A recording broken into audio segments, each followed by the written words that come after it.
কণ্ঠের তীব্র বিদ্রূপ আরভানের কানে পৌঁছালেও সে কোনো প্রতিক্রিয়া দেখালো না। নির্বিকার চিত্তে নিজের ফোনের স্ক্রিনে নজর বুলিয়ে জেসিকাকে সম্পূর্ণ উপেক্ষা করলো। এই উপেক্ষা সইতে না পেরে জেসিকা হিতাহিত জ্ঞান হারিয়ে আরভানকে পেছন থেকে জড়িয়ে ধরল। জেসিকা আরভানের পিঠে মুখ ঘষতে ঘষতে মাদকতা ভরা স্বরে বলল, হ্যাঁ, এত কষ্ট করার কি দরকার এভি? ওমেন্স ওয়াশরুমের সামনে পাহারা না দিয়ে বরং আমার সাথে চলো। তোমার সব অপূর্ণতা আমি মিটিয়ে দিব। আরভানের চোয়াল শক্ত হয়ে এলো। সে এক ঝটকায় জেসিকার হাত সরিয়ে তাকে ওয়াশরুমের পাশের এক নির্জন করিডোরে টেনে নিয়ে এলো। তার শীতল চোখে এক অদ্ভুত অগ্নিপিণ্ড খেলা করছে। খুনের স্বরে বলল, তোমাকে মেয়ে বলে অনেক ছাড় দিয়েছি, অনেক সহ্য করেছি। এখন কিন্তু ভুলে যাব যে তুমি একজন নারী। আমার ধৈর্য নিয়ে বিন্দুমাত্র ধারণা না থাকলে আই থিংক তোমার এই সস্তা আচরণ এখনই বন্ধ করা উচিত। জেসিকা ২ পা এগিয়ে এসে আরভানের খুব কাছাকাছি দাঁড়ালো। তার চোখে উন্মাদের মতো নেশা।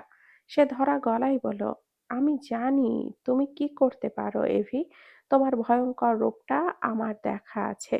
তবুও আমি তোমার পিছু ছাড়তে পারছি না। তোমার ওই রুক্ষতাতেই তো আমি আসক্ত। আরভানের কণ্ঠে তাচ্ছিল্য ঝরে পড়ল। কেন করছো এইসব? সেদিন চড় মেরেছিলাম বলে? নাকি আমার কাছে বারবার রিজেক্ট হওয়ার তাড়নায় নিজেকে সস্তা প্রমাণ করতে চাইছো? আমি তোমাকে ভালোবাসি এভি। জেসিকা চিৎকার করে উঠল। আরভান এক পা এগিয়ে এলো। তার লম্বা সুঠাম শরীরটা জেসিকার ওপরে পাহাড়ের মতো ছায়া ফেললো। সে নিচু স্বরে বলল, ভালোবাসা কি এতটা কি তা তুমি বোঝো? নাকি শুধু শারীরিক আকর্ষণ আর বিকৃত জেদকেই ভালোবাসা মনে করো? জেসিকা এইরূপ বিদ্রূপের হাসি দিল। শারীরিক আকর্ষণ? আমি সস্তা? তাহলে ওই মেয়েটা কি? যে মেয়েটা তোমার বৈধ স্ত্রী, যার না আছে রূপ, না আছে আভিজাত্য। আমার দিকে তাকাও এভি, আমার সব আছে। তোমাকে সুখী করার মতো সবকিছু আমার মাঝে আছে। তবুও তোমার মতো একজন পুরুষ প্রতিদিন নিজের বিছানায় ওই মেয়েটার শয্যা সঙ্গী হতে পারে? কি জাদু আছে ওর শরীরে যা আমাকে হার মানাচ্ছে? কথাটা শেষ করার আগেই আরভানের ভেতরের শান্ত আগ্নেয়গিরিটা এবার ফেটে পড়ল। সে জেসিকার গাল দুটো সজোরে নিজের এক হাতের মুঠোয় চেপে ধরল। জেসিকা ব্যথায় চোখ বন্ধ করে ফেলল।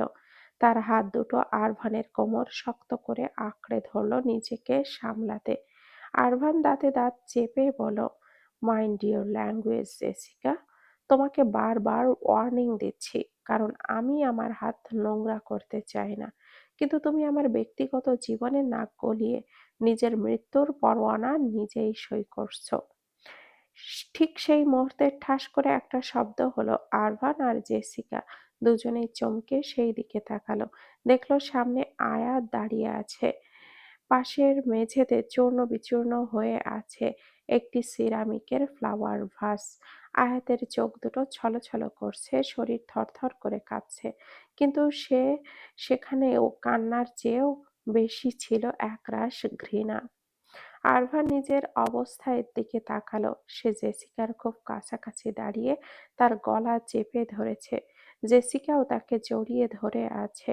দূর থেকে দেখলে মনে হবে তারা কোনো এক তৃষ্ণার্ত প্রেমিক প্রেমিকার মতো নিবিড় মুহূর্তে মগ্ন।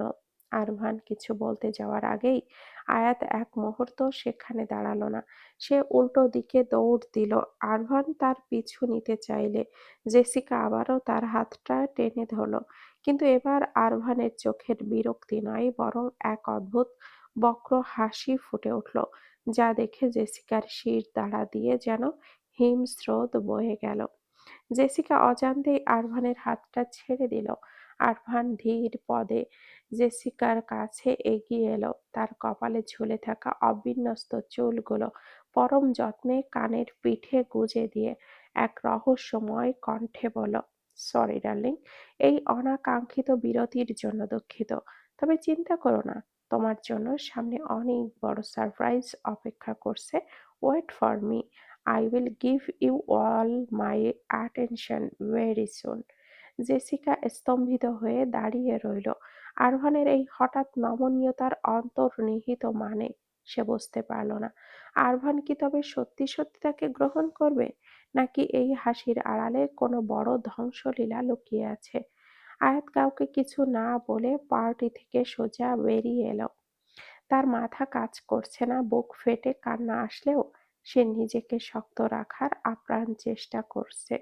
সে আর কোনোদিন আরভানের ওই বিষাক্ত মায়ার কাছে নিজেকে সঁপে দেবে না। অচেনা মেলবোর্নের রাস্তায় সে লক্ষ্যহীনভাবে হাঁটতে শুরু করলো।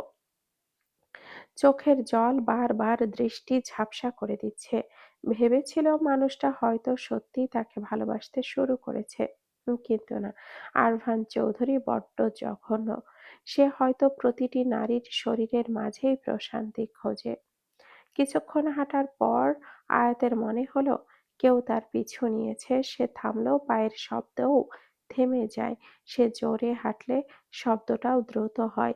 আয়াতের আর চোখ পেছনে তাকাতেই তার কলিজা শুকিয়ে গেল।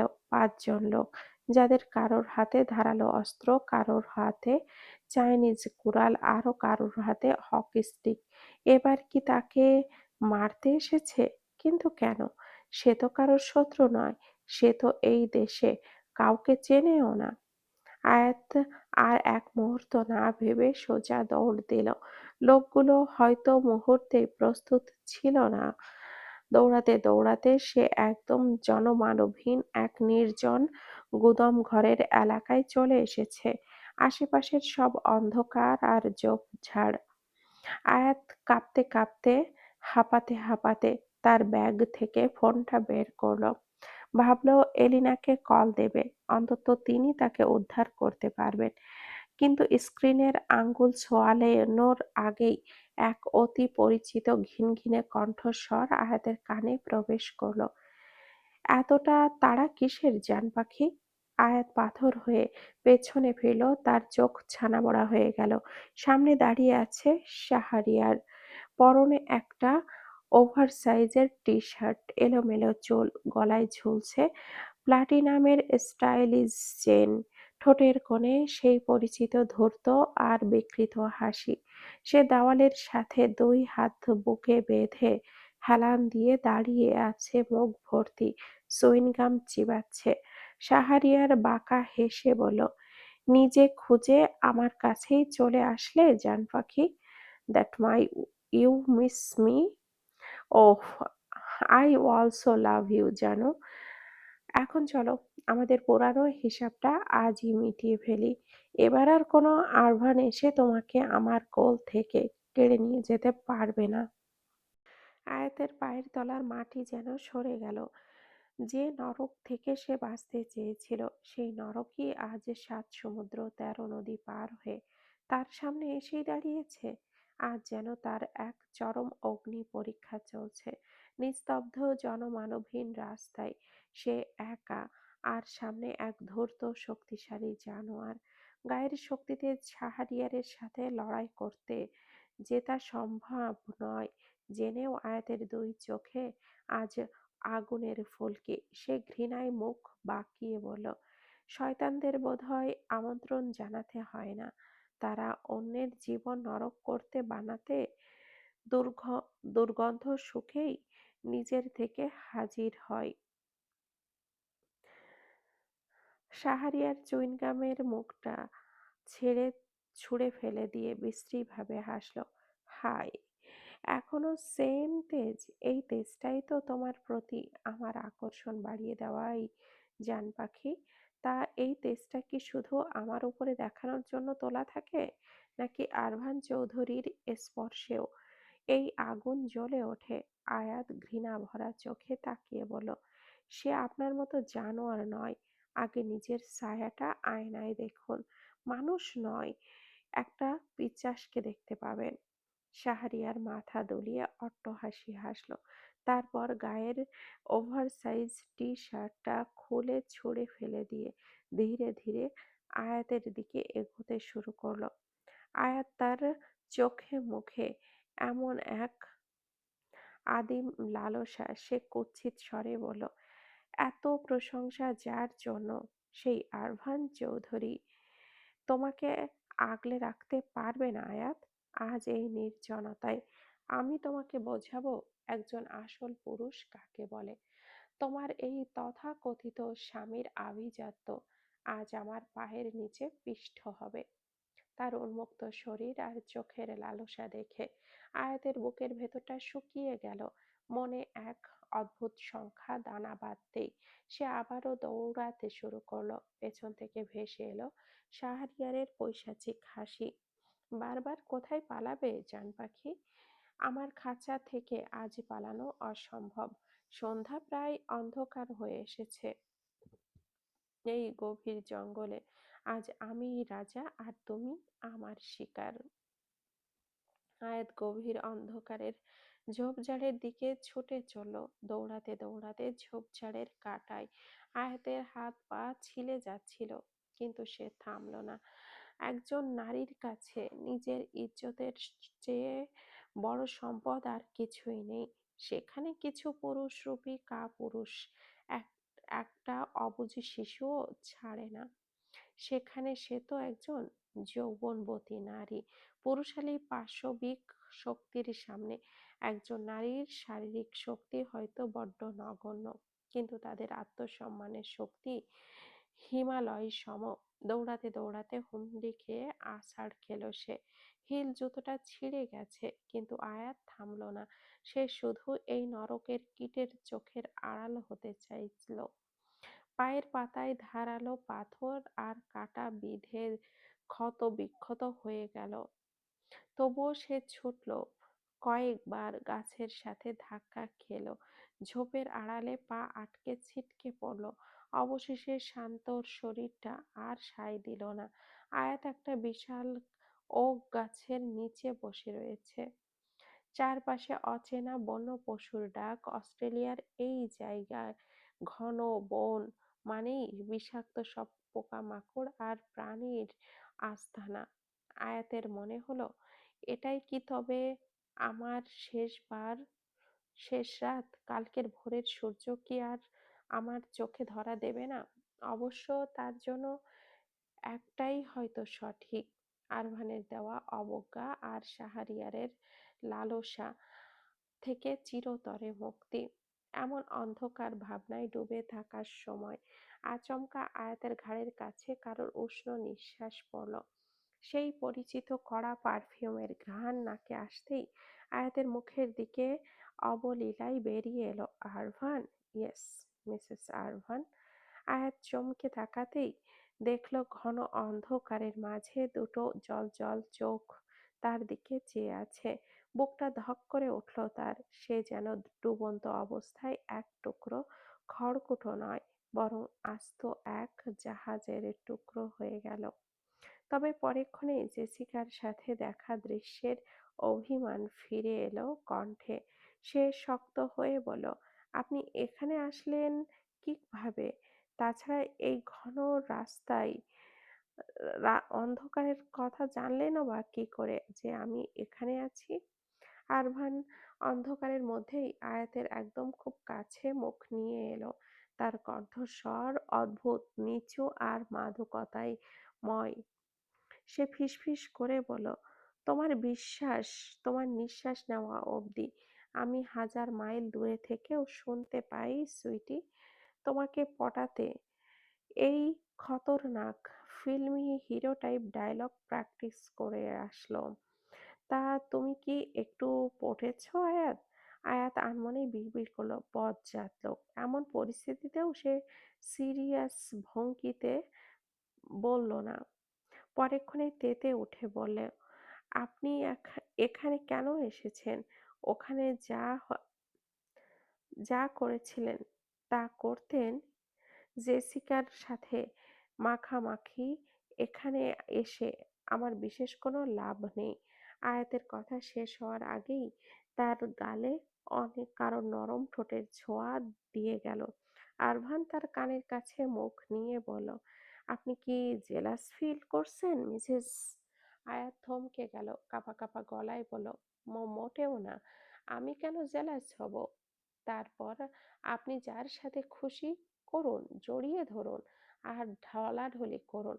আমার তাতে কিছুই যায় আসে না। আরভান তার হাত দিয়ে আয়াতের মুখটা নিজের দিকে ফেরালো। অন্ধকারে তার চোখের মণি দুটো হীরের মতো জ্বলছে।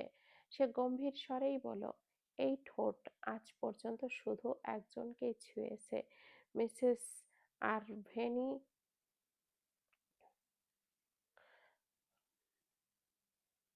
আপনি। আর সবসময় চোখ চোখের দেখা বিশ্বাস করতে নেই। জীবনের এই প্রথম কাউকে কৈফিয়ত দিচ্ছি, এর বেশি আমার কাছে আশা করবে না। আয়াত তিক্ত স্বরে বলল, আপনি বলেছেন আপনি জেসিকার সাথে কিছুই করেননি। একদম ধোয়া তুলসী পাতা সে। You want to check my virginity, Mrs? আরভানের এমন লাগামহীন সরাসরি প্রশ্নে আয়াত কেসে উঠল। সে তড়িঘড়ি করে বলল, শরীর খারাপ লাগছে আমার, বাড়িতে যাব। আরভান ফোনের ফ্ল্যাশটা জ্বালালো। সে পকেট থেকে আয়াতের ফোনটা বের করে তার হাতে দিল। আয়াত অবাক হয়ে বলল, এটা তো আমার ফোন। দৌড়ানোর সময় জঙ্গলের কোথায় যেন পড়ে গিয়েছিল। আপনি কিভাবে পেলেন?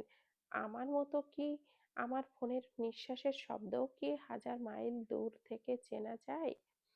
আরভান একটু রহস্যময় হাসি দিয়ে বলল, বলতে পারেন সেটাই। ফোনের নিঃশ্বাসের শব্দ শুনেই আপনার কাছে এসেছি। সে আয়াতের গায়ে ধুলোবালি ঝেড়ে দিতে দিতে তার মুখের খুব কাছে চলে এলো। আয়াত তিক্ত গলায় বলল, কি করছেন? কিছুক্ষণ আগে একজনকে দিয়ে মেটেনি, এখন আবার এসেছেন আমার দিকে। মেটেনি, এখন কেন এসেছেন আমার কাছে? কক্ষনো আমাকে ছোবেন না। আরভান মুচকি হেসে বলল, হাজার জনকে দিয়েও এই লাল শাড়ির মালিকের চাহিদা মেটানো অসম্ভব, মিসেস। আপনার ভেতরের এই ইনসিকিউরিটি কেন?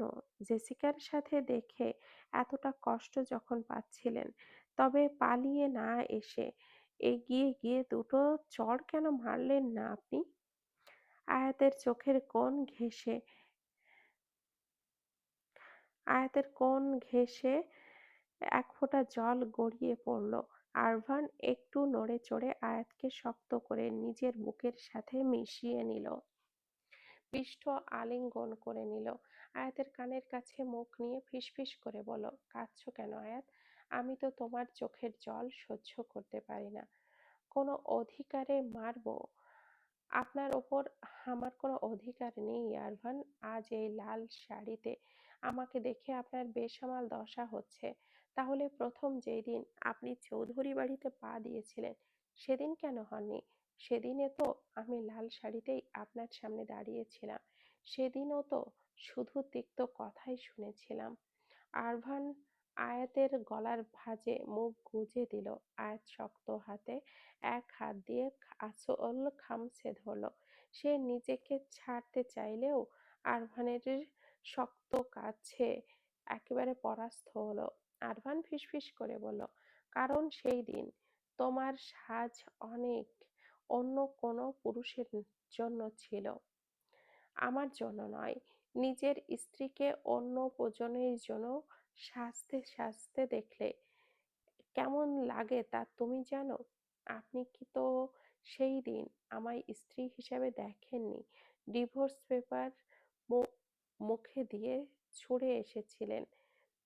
আরভান আয়াতের গলার ভাঁজে ছোট্ট একটা চুমু এঁকে দিয়ে বলল, ডিভোর্স তো আমি অস্ট্রেলিয়ায় বসেই পাঠাতে পারতাম আয়াত। তাহলে কেন ওখানে গিয়েছিলাম একবারও কি ভেবে দেখেছো? কেন শাহরিয়ারের গলায় তার পেঁচিয়ে শ্বাসরোধ করতে চেয়েছিলাম? কেন তার হাতে আঘাত করেছিলাম? তোমার কি কিছুই চোখে পড়ে না আয়াত? শাহরিয়ারের মতো একজন পুরুষ কেন বলবে সে ছাড়া তোমার ঘরে অন্য কেউ প্রবেশ করতে পারবে না? আর তুমিও তার কথার প্রতিবাদ করনি। তখনই তো আমার মাথা খারাপ হয়ে গিয়েছিল। আমার আজ তাহলে জেসিকা আর আমি একসাথে সামান্য কথা বলে তোমার কেন এত কষ্ট হলো? আয়াত ধরা গলায় বলল, আপনি বারবার আমায় সরিয়ে দিতে চেয়েছেন আরভান। আমি কি করে বুঝবো আপনার মনে কি চলছে? তুমি কি নিজের অধিকার বুঝে নাওনি আয়াত? হ্যাঁ, তোমাকে বিয়ের সাজে দেখে রাগে জেসিকাকে ফিয়ন্সে বলেছিলাম। দেখতে চেয়েছিলাম তোমার স্বামী অন্য কাউকে শুন বিয়ে করেছে শুনতে তোমার প্রতিক্রিয়া কি হবে? কেন কেন এগিয়ে এসে সেই দিন প্রতিবাদ করনি? কেন বলনি ডিভোর্স দেবে না? আর আমি তোমার মুখ থেকে ওই না শব্দটা শোনার অপেক্ষায় ছিলাম আয়াত। আমি কোনো অধিকার ফলাতে যাব না। যে মানুষটা ১২ বছর পর ফিরে এসে ডিভোর্স চায়, আর তার উপরে কিসের অধিকার? অধিকার কেউ কাউকে দেয় না আয়াত, অধিকার ছিনিয়ে নিতে হয়। সবসময় মনে রাখবে ম্যাডাম, আপনার স্বামী একটু উদ্ধত হলেও চরিত্রহীন নয়, সে কেবলই অভিমানী। আপনি বড্ড অদ্ভুত আরভান। আগে নির্দ্বিধায় নামাজের প্রতি মোনাজাত আপনাকে চাইতাম, তবে এখন সৃষ্টিকর্তার কাছে আপনাকে নিজের জন্যও চাইতে বড্ড ভয় লাগে। আরভান অদ্ভুতভাবে হাসল এবং আয়াতের ঠোঁটে নিজের তপ্ত আঙ্গুল চেপে ধরল। তাহলে চাওয়াটা বন্ধ করে দাও আর শুধু বিশ্বাস করো। বিশ্বাস যদি করতে না পারো তবুও শুধু অনুভব করো। সে আয়াতের হাতটা নিয়ে নিজের হৃৎপিণ্ডের ওপরে রাখল। আপনাকে চাওয়া আমার অভ্যাস, আর এই অভ্যাস এত সহজে যায় না আরভান। আরভান উঠে দাঁড়িয়ে যেতে যেতে ব্যথায় গোঙানি দিয়ে উঠল। আহ! আরভান অস্থির হয়ে বলল, কি হয়েছে? পায়ে কিছু কি ঢুকেছে? হোয়াট? এতক্ষণ ধরে বসে আছো, কিছু বলনি কেন? আর এই জঙ্গলে কেন ঢুকেছিলে তুমি? আরভান আর এক মুহূর্ত দেরি না করে আয়াতকে পাজা কোলে তুলে নিল। আয়াত তার গলা শুকিয়ে জড়িয়ে ধরল। আরভান হাঁটতে হাঁটতে বলল, জলকে জঙ্গলে কেন এসেছিলে এবং তখন বলনি আয়াত? আয়াত আরভানের কাঁধে মাথা রেখে বলল, কাউকে দেখে ভয় পেয়েছিলেন, তাই বাঁচার জন্য এইটুকু ছুটে এসেছি। আরভান উত্তর দিল না, শুধু একটু বাঁকা হাসি দিল, যা আয়াতের চোখ এড়ালো না।